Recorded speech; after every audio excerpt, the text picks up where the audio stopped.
Tama ba na tawagin po itong Davao model or Davao style, Mr. Chair? I cannot control the semantics. Mr. Chair, yes or no? Davao style. Do not ask me to answer yes or no. You are not an investigator. Manila Times po ito.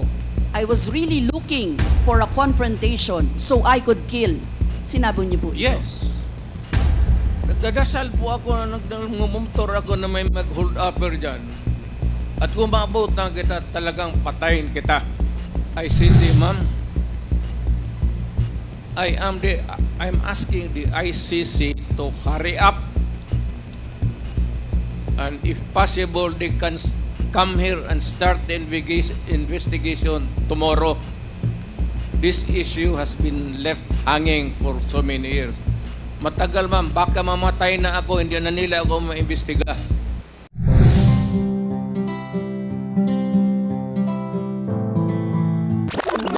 So, we will now proceed. Congresswoman Brosas, you are recognized. You have 10 minutes. Pasensya na po sa ating oversight. Thank you, Mr. Chair. Maraming salamat, Mr. Chair. Mr. Chair, again, i-reiterate ko lang, Mr. Chair, yung reminders no, na hindi magsabi ng pagmura, siguro, kasi sanay po yung nakaraan. Kahit po sa Senate hearing, may mga ganun. Ano?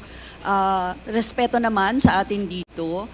And sana po concise sa pagsagot. Kung ano lang ang tanong, yun din lang ang sagot. At mag-defer ng i-defer ang mahahabang explanation kasi nakikita nyo naman, Mr. Chair, madami talagang gustong magtanong ngayon eh. Kaya sana po ganun yung ano, no? And simple lang naman po yung mga tanong ko. It has to do with kung ano din yung mga sinabi ng dating Pangulo doon sa Senate hearing. Yan, Mr. Chair. First, yung observe decorum. Tapos, syempre, tulad po ng sinabi ni Chairman Abante, hindi po tayo mangingimi na mag-point of order kapag nilabag po itong mga ito. Yon.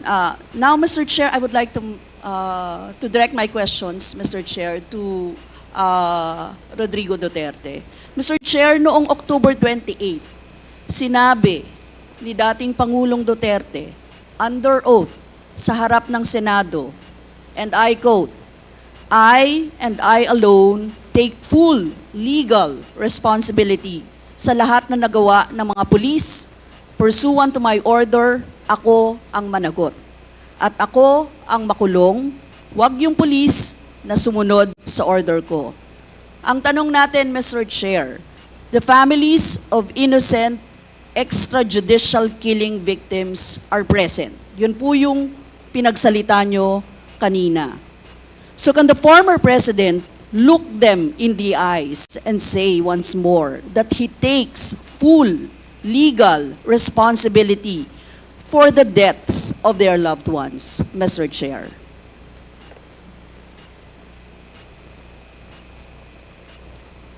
Mr. President, can you, What's the question? what is the question? Can you repeat the question? Mr. Chair, sinabi niya po na full responsibility. So, Mr. Chair, totoo ba yan? Correct. Very correct. Since I was a president, and there was this, until now, serious problem about drugs, I had to issue or make a policy statement about drugs. At all that happened, yung nangyari pursuant to my order to stop the drug problem in this country, akin yun. Akin na akin yun. Ako ang nagbigay ng order kasi ginawa nila illegal or legal, akin yun. Thank you, Mr. Chair. I take full responsibility for it. Thank you, Mr. Chair. Yun po yung tanong ko. Yung families of innocent extrajudicial killings, kayo din. File the case in court. Mr. Walang Chair. problema. Nandiyan ang korte. Yes, Mr. Chair. Second question ko. Responsable kayo kasi polisiya nyo yon. Kumbaga, Tatak Duterte. Dahil pulisiyan nyo rin yan, tama ba, sa Davao, nung nasa Davao pa kayo. Tama ba na tawagin po itong Davao model or Davao style, Mr. Chair? I cannot control the semantics. Mr. Chair, yes of or the no? metaphor. Davao style. Do not ask me to answer yes or no. You are not an investigator. Mr. Chair, tayo po ay nasa investigasyon kasalukuyan, Yes, Mr. but you Chair. are not an investigator. Why are you asking me to answer Mr. yes Chair, or tinatanong no? ko lang naman. Chair, point of Session order. suspended.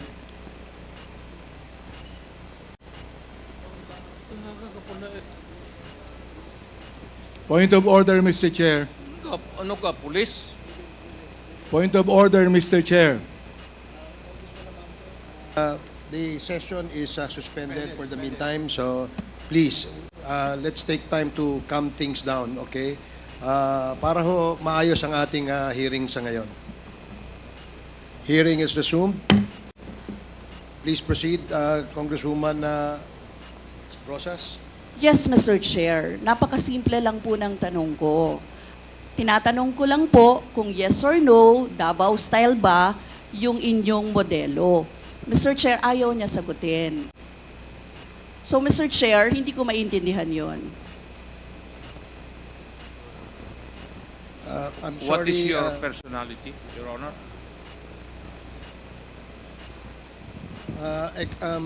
if I may, Secretary Bello, we normally, the committee does not allow the counsel of the witness to speak because the role of the counsel is limited only to counseling his client on his rights. Hanggang doon lamang po. But we cannot ask you to answer any questions that will be asked by any of the members. And that is what Thank you, is Your in the Honor. rules. Thank you, Your Honor. Actually, I'm not answering the question of Congresswoman Rosas, Your Honor. My point is, Your Honor, to allow the resource person to finish his answer. Okay, we will do that. Thank you, Attorney Bello. Thank you, Your Honor. Thank you. Congressman Brosas, maybe it is, perhaps the former president would like to elaborate on his answer. We may ask questions that is answerable by yes or no, and as much as possible, we would ask the resource person to say, only answer yes or no. But if he wishes to elaborate, and as long as it is germane and related to the answer to your question, we will allow that. But Yes. we will make it very, very short. Yes, Mr. Chair. Pwede namang mag-expound, Mr. Chair. Ang tinatanong ko lang, sa particular question na yun, maaari naman siyang sagutin ng yes or no. And then the explanation, Mr. Chair. Opo, opo. Mr. Do Pres- not control my answer, kung Your Honor. This is not an inquisition. This is a democratic process of investigation. Okay, thank you, Mr. President. Sana po, if there are questions that will be propounded by the members, hopefully, medyo, kung gusto po natin mag-elaborate, we will allow that, provided that kung maaari po sanang iksian lamang po natin nang sa ganun, malinaw. And for the members who wish to ask questions that are answerable by yes or no, please make the questions very clear para ho masagot po ng yes or no, Your Honors. So I hope para ho maayos yung ating patakbo ng ating hearing sa ngayon. So please proceed, Congresswoman Brosas. Yes, Mr. Chair. Mr. Chair, ang tanong ko, sinasabi nyo rin na ang war on drugs ay talagang utos nyo. Diba? Pag sinabing war on drugs, Duterte yan. Sa inyo na nadikit yan. Unless, eto po, tanong na pwede nyo i-expound. May iba kayong gustong itawag doon?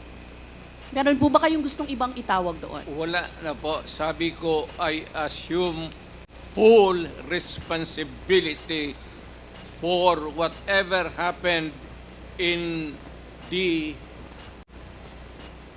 actions taken by the law enforcement agencies of this country to stop the drugs or the serious problem of the drugs affecting our people.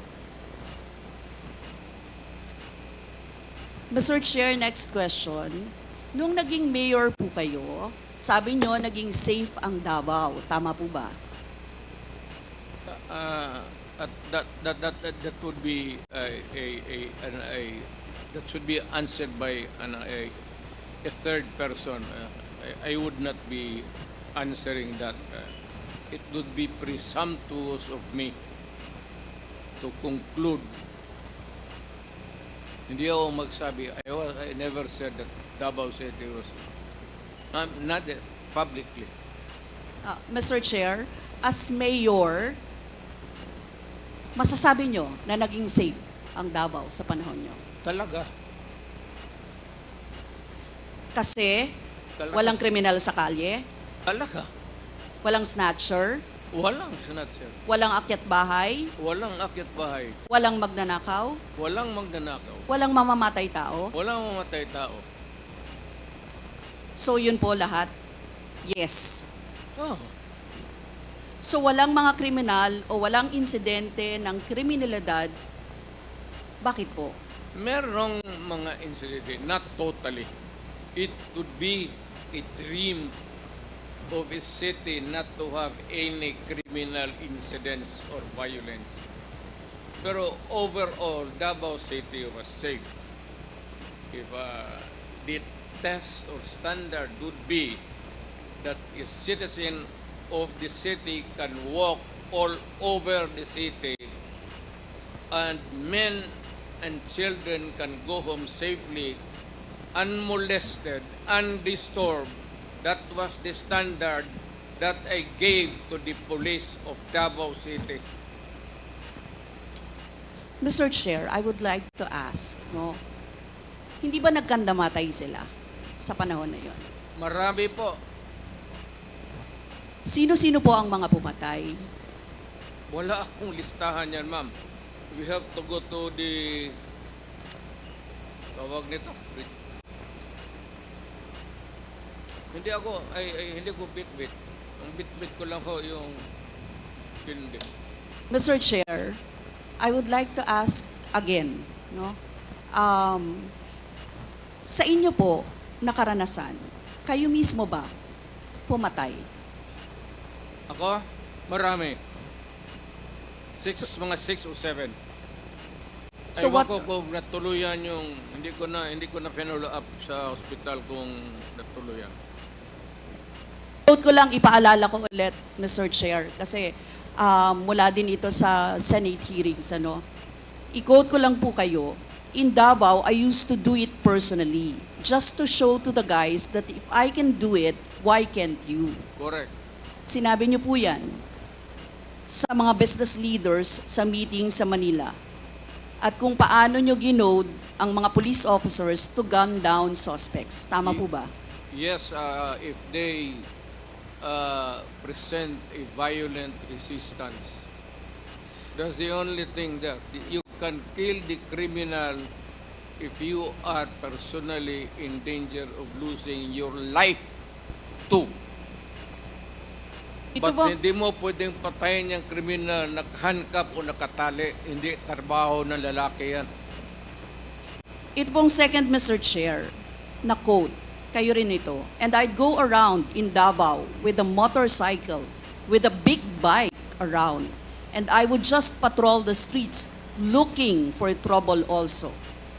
Manila Times po ito. I was really looking for a confrontation so I could kill. Sinabi niyo po ito. Yes. Nagdadasal po ako na nagmumotor ako na may mag-hold upper dyan. At kung maabot na kita, talagang patayin kita. At kung basta kriminal ka, wala akong pasensya sa kriminal. Pagka lumaban, patayan. So, Mr. Chair, kanina po kasi sinabi ni Duterte na he takes full legal responsibility. Yes. Siya ang mananagot at Yes. makukulong sa ginawa ng mga kapulisan. Yes. Kung sa inyo po ang policy, inaako nyo rin ang accomplishment nito.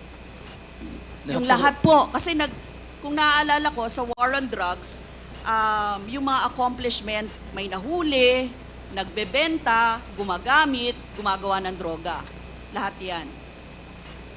Ma'am, if you are the city executive or mayor, lahat ng utos mo na ginawa ng pulis, and all the consequences, sagot ko yan. Pati ang ginawa ng pulis, sagot ko yan. Pati po yung accomplishment kung may nahuli, enforcement of law yun. Accomplishment din po yung na-confiscate na drugs. Tama ba? Lahat ng trabaho ng pulis, because you are the mayor, at inutos mo yan, and the consequences, or sometimes it's an incident can go right and go wrong. Protektahan ko yung pulis kasi ako ang mayor. Hindi magtrabaho yung pulis, matakot yan kung hindi mo backupan. So lahat ng trabaho ng pulis, nung ako'y mayor, for the longest time, akin yan. So, Mr. Chair, alam niyo po ba kung ilan ang arrested sa mga drug operations at how much ang drug na na-seize nung time na yan? Ma'am, I was not notified in advance that I have to make an accounting for the arrested persons in Davao City. That is, I would not want to.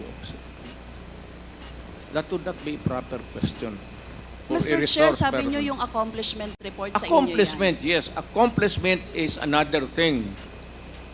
But you see, to ask for the number of arrests or killings, that would be a stupid question. Mr. Chair, sinabi po ninyo na aakuin nyo lahat. Eh di syempre may accounting din kayo, Mr. Chair. At kabisado nyo, kahit nga kabisado ninyo kung ilan ang hinuli, ilan ang pinatay, ilan. Dapat may accounting kayo, Mr. Chair. And I believe, Mr. Chair, noong 2017, correct me if I'm wrong, may President's Accomplishment Report kayo, Yes, Mr. ma'am. Chair. Tanungin kita, where were you the other day at 4 o'clock in the afternoon? Point of order, Mr. Chair. Yan nga sinabi ko. Yes, may I remind our resource person, Mr. President, maaari po ay wag po, iwasan po natin magtanong sa ating po mga membro. Please answer the questions lamang po at refrain from asking questions to the members of Congress. Yan po ang nakasaad sa ating rules. Please continue, Congresswoman Brosas. Thank you, Mr. Chair. I'm sure alam po yan ng former President kasi siya ay naging miyembro din ng Kongreso, Mr. Chair. Yes. Yes, Mr. Chair, 2017 President Accomplishment Report meron, sinabi niyo rin naman. Ngayon, Mr. Chair, kung gano'n, handang mag-cooperate ba ang dating Pangulo sa lahat ng investigations na gagawin, Mr. Chair? All investigations. What do you mean by lahat? How many investigations do you think that I have to participate? Point of order again, Mr. Chair. That's a 1 minute suspension. wala. Hearing is resumed. Again, let me remind our resource person as well as our members that please refrain for the resource person, refrain from asking questions to the members. Please limit your reply to the questions being asked. At sa atin naman po mga members, please go straight to the point. Ask the resource person the question that you wish to be answered. Direkta. para ho hindi tayo magtagal. Mr. Chair, Yes, you have, Congresswoman Rosas, you have 4 more minutes. Mr. Chair, may I interrupt? Uh, I am asking the... Is this related, Mr. President, Yes, to the it is question? related. I am asking yung nagtatanong to lay the predicate first Okay, before, sige po. para hindi tayo mawala. Sige po. Congresswoman Rosas, I hope you can consider the opinion of the resource person by laying the predicate before you ask the question directly to the former president. Yes, Mr. Chair. Mr. Chair, siguro, tatanong ko na lang diretso, Mr. Chair. Yung former president ba ay willing na mag-cooperate sa investigation sa ICC? Kaugnay dito? ICC, ma'am. I'm asking the ICC to hurry up, and if possible, they can come here and start the investigation tomorrow. This issue has been left hanging for so many years. Matagal, ma'am, baka mamatay na ako, hindi na nila ako maimbestiga. So I'm asking the ICC through you na magpunta na sila dito bukas, umpisahan na nila ang investigation. And if I am found guilty, I will go to prison and rot there for all time. Mr. Chair, balikan ko lang yung isa ko pang tanong, Mr. Chair. Ito sa Senate hearing dito, Mr. Chair. Sinabi ni former President Duterte, encourage the criminals to fight. Encourage them to draw their guns. Yan ang instruction ko. End of quote. And the only way na hindi kayo makulong and to justify the killing is bigyan mo talaga ng panahon na lumaban. Tama po ba? Yan ang sinabi ninyo. Yes, because that would be justified kung lumaban. Yan, kasunod pa lang po yung Ang question ko. utos ko- Ang question ko po ay, bakit nyo ine-encourage yung kriminal na lumaban?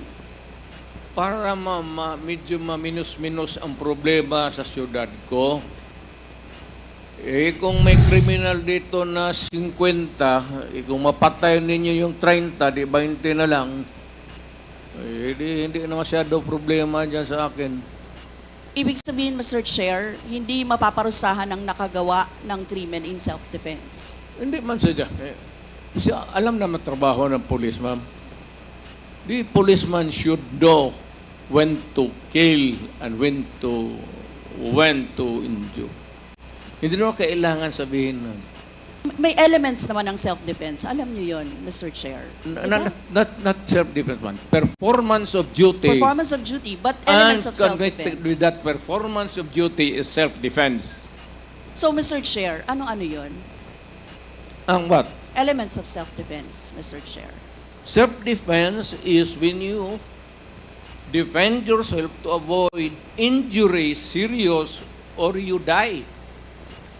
That is applicable also to a policeman who is performing his duty, because the policeman has to confront, ang civilian has to iwasan. But a policeman, a law officer, if you are a law officer, you have to confront the criminal. Ang sanabi ko sa kanila, huwag kang pumunta dito sa akin isina na may sugat ka, sipain kita, patayin mo. Bakit ikaw ang may sugat? Wala akong my language is brutal and raw for criminals. Wala akong pasensya, ma'am. I've been a prosecutor for 9 years. Talagang